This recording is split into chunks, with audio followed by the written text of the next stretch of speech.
disimpan dalam jangka waktu agak lama, seminggu lebih itu bisa disimpan dalam keadaan beku. Kalau hanya sampai besoknya, sehari 2 hari, bisa di dalam suhu lemari es biasa.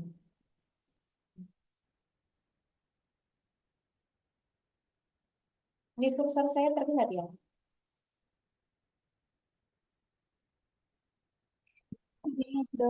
Saya tunjuk ini adalah test cardnya. Test cardnya. Ini adalah pengaduknya. Nanti teman-teman apa di diambil satu-satu ini pengaduknya. Yang diperlukan ada sarung yang tidak resist, yang tidak dibenit, kemudian reagen RF-nya, positif kontrol, negatif kontrol, kemudian rotator. Rotator ini untuk tes cardnya sendiri juga untuk menghubungkan reagen.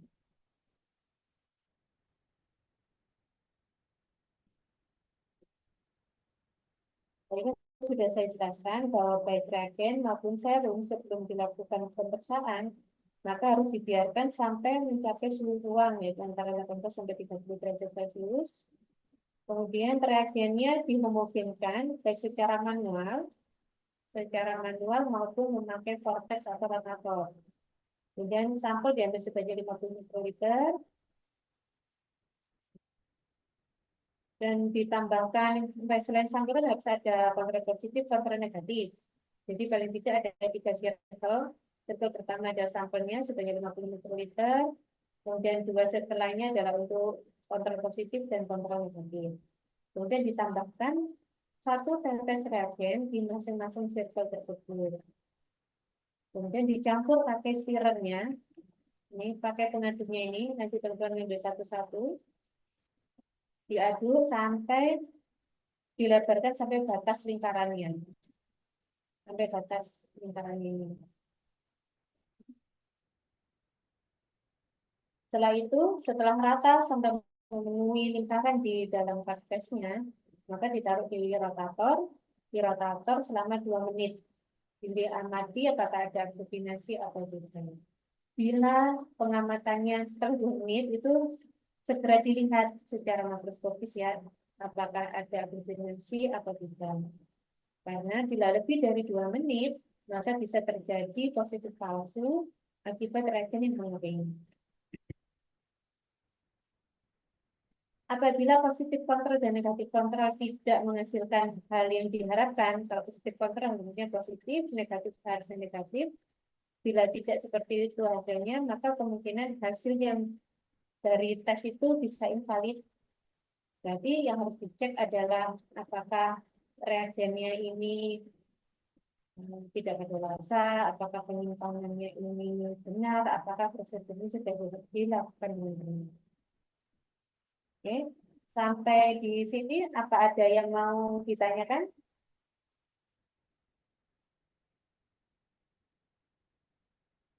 Sudah cukup dipahami ya. Apabila tanpa aglutinasi, segera setelah 2 menit itu tanpa adanya aglutinasi, berarti di sampel tersebut ada faktor hematoid, paling tidak lebih dari sampai dengan 8 international unit per mililiter.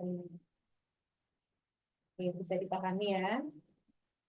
Kita lanjut ke pemeriksaan tifoid.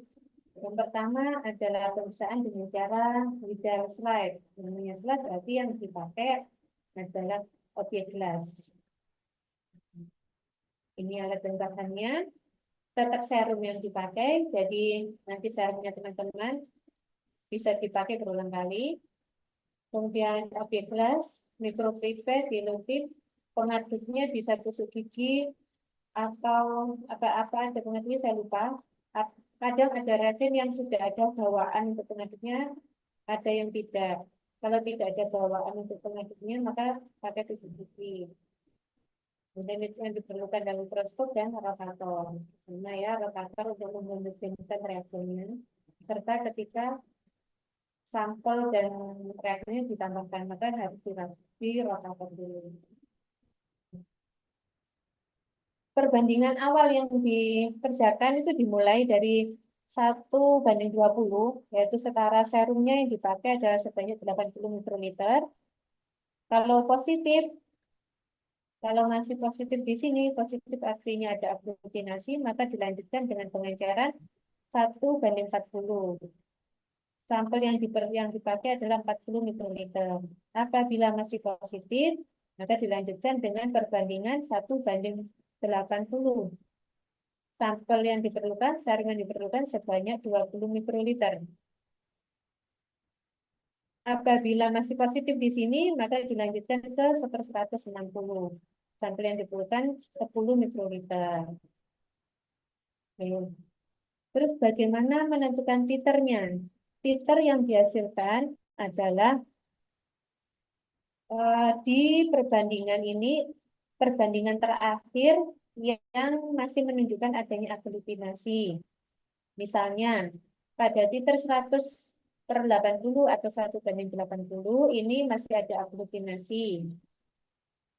Kemudian dilanjutkan, dilakukan pengenceran lagi di pengenceran 1/160. Jadi di pengenceran 1/160 ini hasilnya tidak ada aglutinasi. Maka titernya adalah 1/80. Bisa dipahami? Bisa, Dok. Di objek gelas, di sebelah kanan kiri itu ya, diteteskan serumnya, kanan kiri, kemudian masing-masing ditambahkan 1 tetes reagen. Kemudian diaduk, diratakan, dicampur ya, dicampur, kemudian di rotator selama 1 menit, dan pengamatannya dilakukan secara mikroskopis.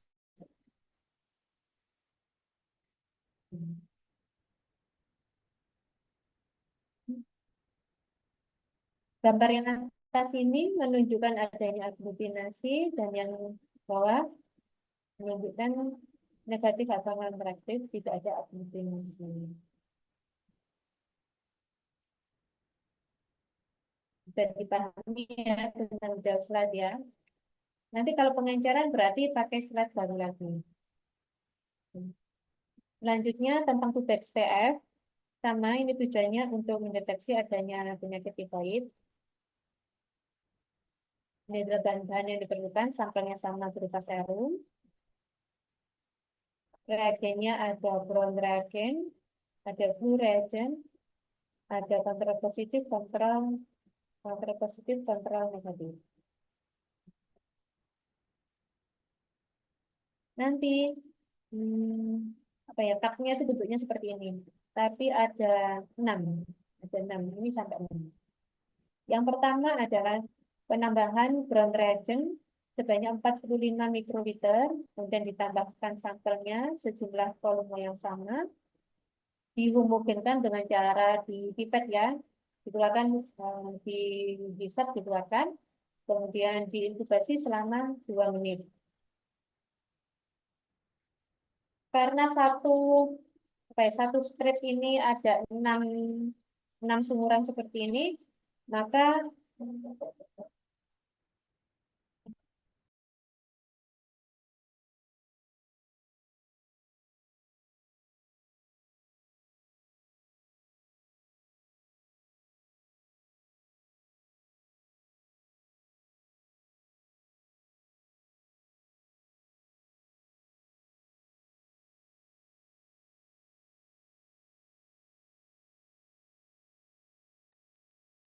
saya lanjutkan ya.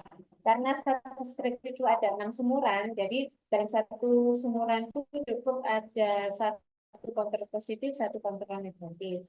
Tapi nanti dilihat secara kontrol positif, kontrol negatifnya tinggal sedikit, bisa dalam satu kelompok itu kontrol positifnya hanya satu-satu aja yang mengerjakan ini. Oke. Setelah diinkubasi selama 2 menit, ditambahkan reagen birunya, volumenya 2 kali lipatnya 90 mikroliter, kemudian ditutup dan dimiringkan. Miringkan posisinya seperti ini ya. Kemudian dipojok ya. Dipojok mendatar di meja. Setelah itu ditaruh di atas Tubex, skala warna tubex dibiarkan selama 5 menit dulu baru dibaca kesamaan warnanya.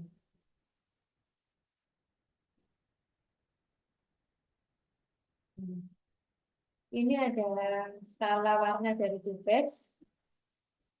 Nanti teman-teman menyamakan. Yang ini cocok sama warna apa, yang skala mana. Bisa digeser-geser.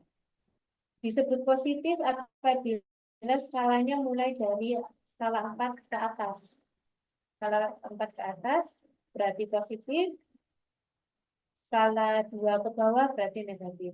Kalau yang di tengah-tengah, bingung antara 2 nggak cocok, 4 nggak cocok, berarti itu di skala 3, yaitu daerah borderline. Jadi tesnya harus diulang pada SR ini nanti.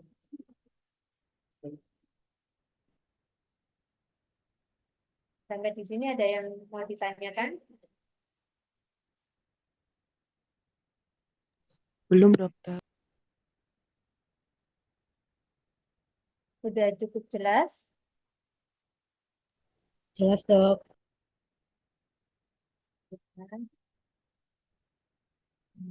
Tentang anti-streptolisin O.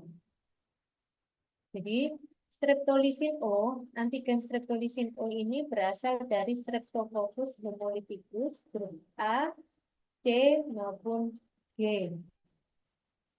Kemudian, yang dideteksi adalah antibodinya.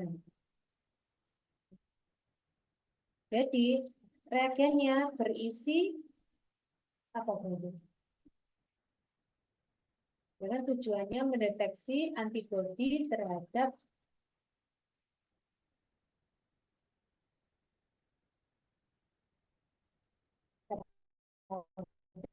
anti-streptolisin O. Berarti reagennya berisi apa?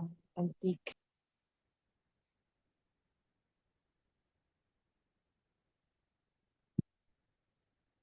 Kan antigen antibodi yang dideteksi adalah antibodinya, berarti reagennya berisi antigen dari streptolisin O. Ini prosedurnya. Jadi prinsipnya sama.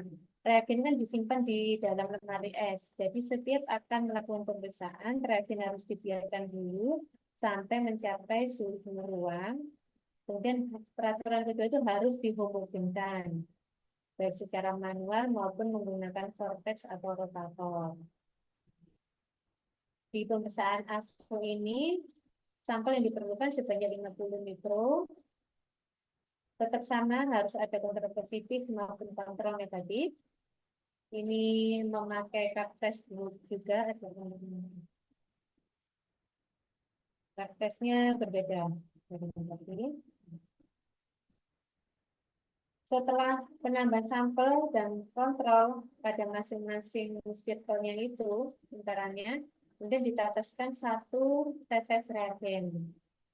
Dicampur dengan tip dari mikropipetnya itu boleh, atau dari apa juga boleh, tapi misalnya setelah mencampur untuk sampel ke kontrol positif harus ganti, tidak boleh memakai tip yang sama. Setelah semua dicampur sampai membentuk lingkaran, memenuhi lingkaran dari tesnya, kemudian ditaruh di rotator selama 2 menit, dan diamati ada aglutinasi atau tidak. Apabila tanpa aglutinasi, contohnya pada yang gambar 1 ini di sebelah kiri, ini menunjukkan bahwa kadar ASO dalam sampel itu lebih dari sampai dengan 200 internasional unit per mililiter. Prinsipnya sama ya dari pemeriksaan parameter faktor tadi, mirip-mirip tentang antigen dan antibodi. Bisa dilanjutkan?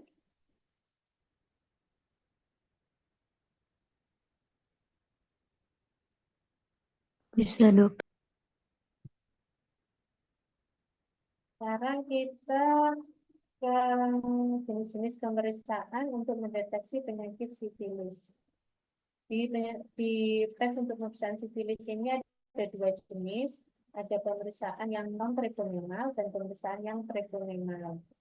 Maksudnya yang pemeriksaan treponemal itu berarti dia Tujuannya mendeteksi antibodi terhadap benar-benar antigen treponema.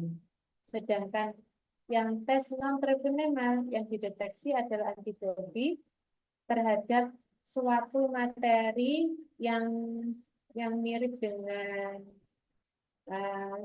dengan materi antigen dari treponema pallidum. Karena ketika materi yang mirip dengan materi dari treponema pallidum itu bila terdeteksi biasanya setara dengan terjadinya infeksi treponema pallidum. Jadi ketika pemeriksaan non-treponema itu menunjukkan hasil yang reaktif, maka disarankan untuk pemeriksaan lebih lanjut dengan metode yang treponema. VDRL dan RPR merupakan tes yang tergolong dalam non-treponema. Jadi antibodi yang terdeteksi itu tidak spesifik terhadap treponema pallidum, tapi dia mendeteksi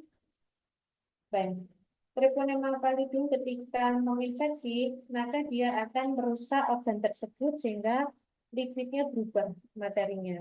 Nah, materi lipid yang berubah ini yang paling sering adalah yang disebut lecitin dan kardiolipin. Dan materi kardiolipin dan lecitin ini memiliki kemiripan dengan treponema pallidum dan dia memang setara ya. Kalau kardiolipin dan lecitin ini ada, itu artinya ada infeksi treponema pallidum. Tapi karena pemeriksaan ini tidak spesifik terhadap antigen treponema pallidum, kadang dia memberikan hasil yang kurang sensitif. PDRL pemeriksaannya bisa secara kualitatif dan semi kuantitatif, tapi kita tetap hanya melakukan yang kualitatif. Karena tujuannya mendeteksi antibodi terhadap kardiolipin dan lecitin, maka dalam reagen itu ada suatu partikel yang dilapisi oleh antigen dari treponema pallidum. Antigen dari lecitin dan kardiolipin. Tetap perlu kontrol positif dan negatif. Spesimennya bisa berupa plasma maupun serum.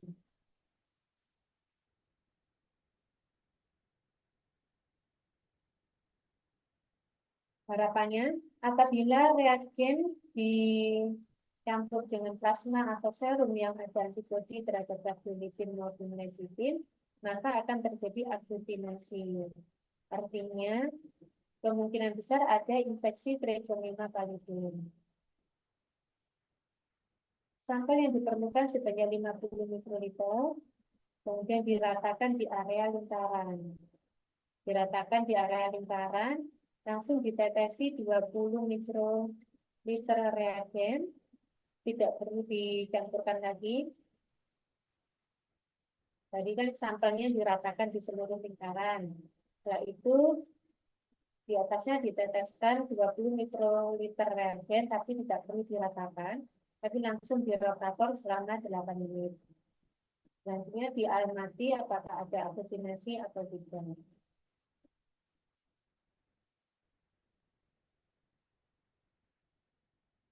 Agglutinasi positif itu baik lemah maupun yang kuat. Yang lemah itu bagaimana? Agglutinasi yang terjadi hanya di tepi area tes. Kalau tidak ada agglutinasi benar-benar halus dan merasa tidak tampak.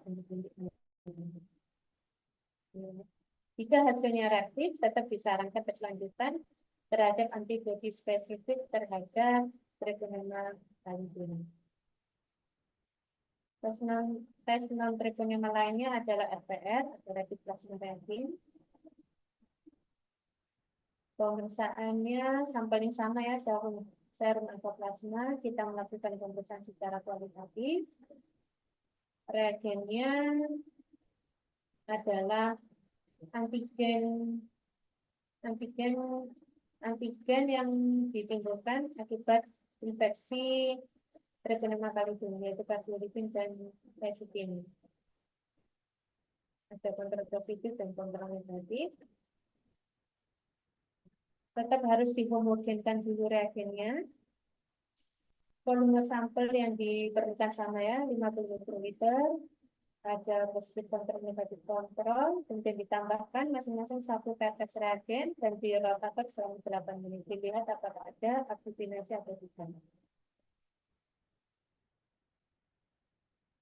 Sampai di sini bisa dipahami.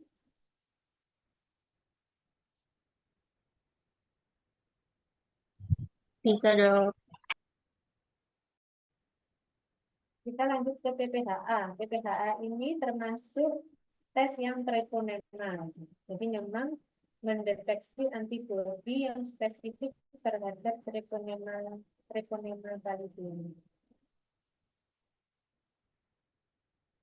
Jadi reagennya adalah eritrosit, bukan eritrosit manusia yang dipakai, tapi eritrosit dari unggas. Kemudian dilapisi oleh antigen dari treponema pallidum. Harapannya yang mengandung antibodi terhadap treponema pallidum, maka akan terjadi aglutinasi. Sebagai kontrol negatifnya adalah eritrosit unggas juga atau agunan, tapi dilapisi dengan protein yang non spesifik, bukan dari treponema pallidum. Ya, ada T sel atau STC, ini adalah eritrosit yang dilapisi dengan antigen dari treponema pallidum. Kemudian kontrol sel atau SCC, ini eritrosit yang dilapisi dengan protein yang non spesifik. Ada kontrol positif, kontrol negatif, dan diluent. Diluent ini adalah suatu buffer yang ditambah absorber untuk membuat antibodi yang bisa menyebabkan reaksi silang.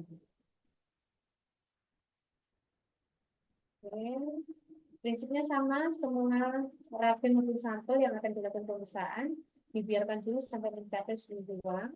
Reagennya harus dihomogenkan. Ini ada 3 sumuran yang diperlukan. Sumuran pertama untuk pengenceran. Jadi diluent tadi diambil sebanyak 190 mikroliter dicampur dengan 10 mikroliter serum. Untuk kontrol positif dan kontrol negatif tidak perlu diencerkan. Reagennya ini harus dirotator, tujuannya supaya homogen. Kemudian sumur kedua isinya adalah untuk kontrol positif atau kontrol negatif yang ditambah STC atau kontrol sel.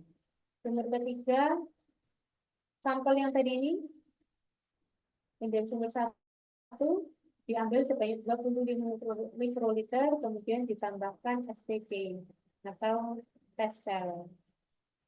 Kemudian ditutup untuk mencampur tujuannya, kemudian ditutup ada penutupnya sendiri. Diinkubasi selama 45 sampai 60 menit di suhu ruang. Kemudian dilihat apakah ada aglutinasi atau tidak. Oke, ada yang mau disampaikan? Dokter, saya izin bertanya dok. Ya. Saya mau menanyakan yang Tubex color scale tadi. Nah, itu apabila warnanya tidak sama-sama sama standarnya, saya harus mengulang ataukah hasilnya diterima saja begitu dok? Umumnya sama deh. Selama praktikum ataupun ke pasien itu ada kemiripan warna. Misalnya antara ini kan yang disebut positif kan 4. Kalau dia antara 4 dan 6, berarti kan di tengah-tengah antara 4 dan 6 kan ya. Itu berarti sudah positif. Begitu.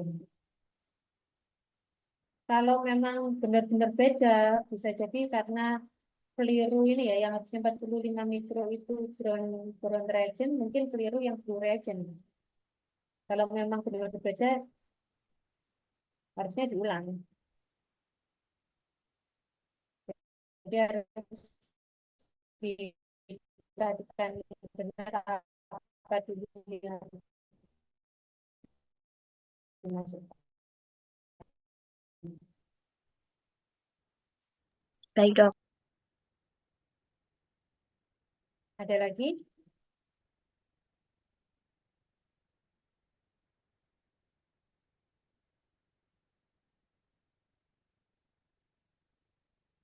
Sudah cukup jelas?